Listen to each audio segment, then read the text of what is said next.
যেটার জন্যে সমস্ত মানুষ এখনও পর্যন্ত চেষ্টা করছে যে আমরা কী করে আধার কার্ডের সাথে ব্যাংকের নম্বরটাকে লিঙ্ক করব, যাদের যাদের নেই বা এই সমস্ত মানুষরা অনেক পরেশানির মধ্যে পড়ে আছে। তাদেরকে আমি অন্তত জানাতে চাই যে আধার কার্ডের সাথে ব্যাংকের মোবাইল নম্বরটা কীভাবে লিঙ্ক করতে হয়। আমি দেখাচ্ছি, সেটা আপনারা ফোন থেকে, নিজের ফোন থেকে আপনারা কাজ করতে পারবেন এবং যাদের পিসি ল্যাপটপ রয়েছে তাদের থেকেও কাজ করতে পারবেন। তাহলে এখন আমি কি করি, আমার ফোন থেকে আপনাদের করে দেখাতে চাইলে প্রথমে আমরা গুগলে যাব। গুগলে যাওয়ার পরে আমরা গুগল ভার্সানেতে একদম ডাইরেক্ট ওপেন সেটিংয়ে চলে যাবে, তাহলে বুঝতে সুবিধা হবে আপনাদেরকে।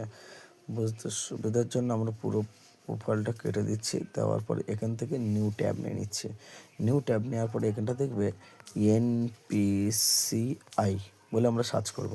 সার্চ করলাম, সার্চ করে সবার উপরে দেখবেন গভর্নমেন্ট ওয়েবসাইট www.npci.org.in। এখানে আমরা ক্লিক করব। ক্লিক করার পরে দেখবেন আপনার বাঁ দিকে যে উপরে 3টে লাইন টানা আছে, লাইন টানার উপরে ক্লিক করব। ক্লিক করার পরে দেখবেন আপনাকে যে অপশানগুলো আছে, যে কাস্টমার বলে একটা অপশান আছে, কাস্টমারের উপর আপনারা ক্লিক করবেন। ক্লিক করার পরে আপনি দেখবেন ভারত আধার সেটিং বলে একটা অপশান আছে। এই যে অপশানটা দেখতে পাচ্ছেন ভারত আধার সেটিং, এই ভারত আধার সেটিংয়ের উপর আপনারা ক্লিক করবেন। ক্লিক করার পরে তারপরে কি করবেন, তারপরে এখানে আপনার ড্যাশবোর্ডটা খুলে যাবে। তারপরে দেখবেন 2 নম্বর প্রসেসে আধার সেন্ডিং যে অপশানটা আছে আপনারা দেখতে পাচ্ছেন, আধার সেন্ডিং, এখানে আপনারা ক্লিক করবেন। ক্লিক করার পরে আপনার যে আধার নম্বরটা আছে, আধার নম্বরটা মারবেন। তারপরে সেন্ডিংয়ের উপর মারবেন। তারপরে আপনি কোন ব্যাংকের ক্লিক করতে চাইছেন, কোন ব্যাংকটা চুজ করতে চাইছেন, আমরা সেই ব্যাংকটাকে এখানটা আপনি দিয়ে দেবেন। ইয়েস ব্যাংক করতে চাইছি বা স্টেট ব্যাংক করতে চাইছি, সমস্ত ব্যাংক এখানটা রয়েছে।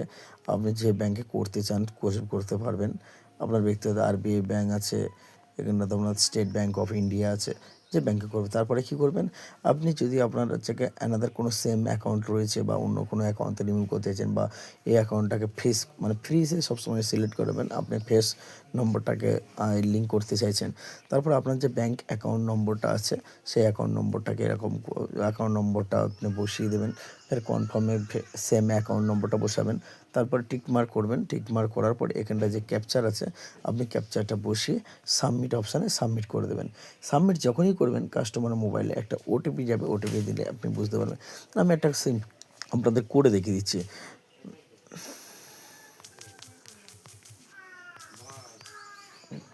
তাহলে আমি একটা করে আপনাকে দেখিয়ে দিচ্ছি।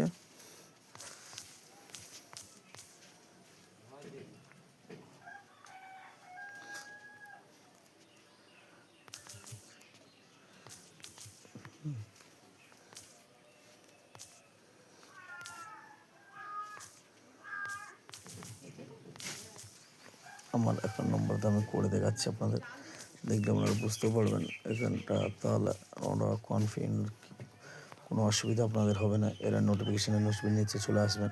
আসার পরে এগ্রি অ্যান্ড কন্টিনিউর উপর ক্লিক করবেন। মানে ক্যাপচারটা আমাদের যে ভুল মারা হয়েছে, সেই কারণের জন্য ক্যাপচারটা আমরা একবার মেরে দিই। 7 আমরা সাবমিট করলাম। করার পরে এখানটা আসবে নোটিফিকেশান, ওকে করে দেবেন।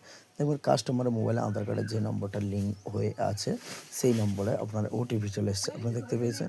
দেখার পরে অটোমেটিক এবার কী করবেন, 1142 এই নম্বরটাকে কনফার্ম করে দেবেন। এখানে কনফার্ম করে দিলে automatic confirm registered your Punjab ব্যাংকের সাথে আমার লিঙ্ক হয়ে আছে অলরেডি। আরেকটার সাথে করা আছে স্টেট ব্যাংক অফ ইন্ডিয়ার সাথে লিঙ্ক হয়ে গেছে। কনফার্ম করে দিলাম। করে পাঞ্জাব ন্যাশনাল ব্যাংকের সাথে চার্জিং অপারেটর অ্যানাদার ফ্রিজ আছে, সেন্ডিং পের আরেকটা ম্যাপিং করা হয়ে গেছে অলরেডি। এখানটা আপনি দেখতে পাচ্ছেন আপনার ওয়েলকাম টু ভারতের এজেন্ট করে আপনার নোটিশটাকে জারি করে দিয়েছে। তাহলে আমরা এখানে এসকে এন্টারপ্রাইজের পক্ষ থেকে আরও অন্য ভিডিও দেখতে গেলে আমাদের সাথে থাকুন। আরও অনেক